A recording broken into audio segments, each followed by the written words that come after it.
அவர்களுக்கு கூட அவர் ஒரு அறிவுரை சொல்றாரு.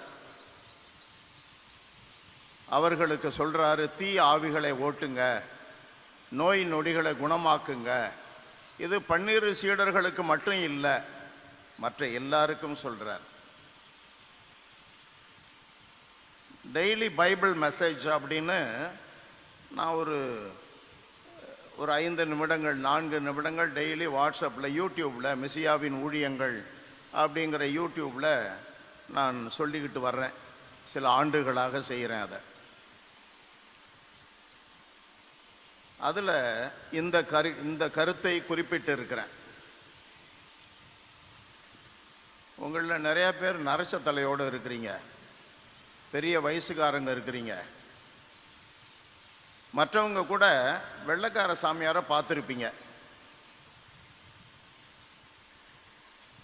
அந்த வெள்ளைக்கார சாமியாருங்க இல்லை, கும்பகோணம் மறை மாவட்டத்துக்கு வரல, அல்லது திருச்சி, பாண்டி, வேலூர், கோயம்புத்தூர், அது மாதிரி பெங்களூர், இது மாதிரி இடங்களுக்கெல்லாம் அவங்க வரல, வெள்ளைக்கார சாமியார் வரல அப்படின்னா என்ன வித்தியாசம் இருந்திருக்கும் சொல்லுங்க.